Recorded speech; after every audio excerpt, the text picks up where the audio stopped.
இசை நாடகம் என்னும் முத்தமிழா என் மூச்சுக்காற்றில் கலந்திருக்கும் அன்னை தமிழை வாழ்த்தி நடுவர் அவர்களுக்கு வந்தனம் கூறி அவையோருக்கு வணக்கம் கூறி செக்கெழுத்த செம்மல் வ.உ.சி அவர்களை பற்றி துவங்குகின்றேன் எனதுரையை.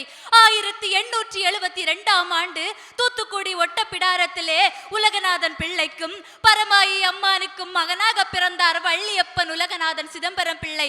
6 வயதில் கல்வி பயணத்தை துவங்குகின்றார். 1895 வழக்கறிஞராக ஒட்டப்பிடாரத்தில் தனது பணியை தொடங்குகின்றார்.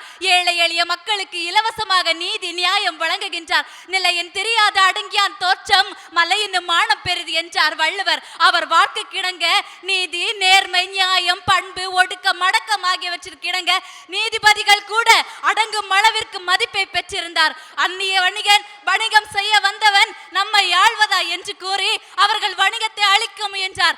1906 ஆண்டு அக்டோபர் 16 நாள் சுதேசி நாவா என்று இந்தியர்களுக்கு என்று ஒரு வணிகத்துறையை ஏற்படுத்தி தந்தார். கொழும்பு வரை சென்று கப்பல் வாடகைக்கு எடுத்து வந்தார். திரும்பினால் கப்பலோடு தான் திரும்புவேன், இல்லையேல் கடலிலே விழுந்து மாட்டு விடுவேன். தமிழன் அல்லவா, வீர சரக்கு இருக்கத்தானே செய்யும்.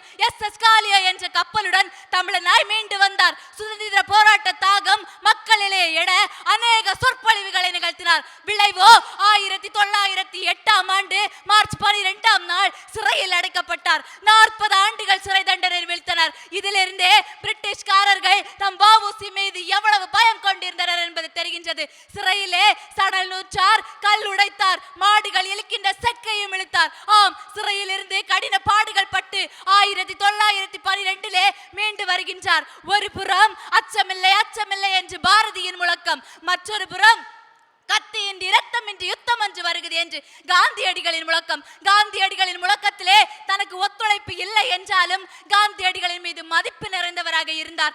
1936 இறைவனடி சென்று சேர்ந்தாலும் அவர் கூறியது போன்றுதான் 2ஆம் உலகப் போரின் போதே இந்தியாவிற்கு சுதந்திரம் கிடைத்தது. ஆம், விதைத்தவன் உறங்கலாம், விதைகள் உறங்குவதில்லை. வ.உ.சி உதைத்த விதைகளாகிய நாம் என்றும் அவர் வழியில் நடப்போம். நிலைக்கட்டும் வ.உ.சியின் புகழ், தலைக்கட்டும் சுதேசியம் என்று கூறி அமைகின்றேன். நன்றி, வணக்கம்.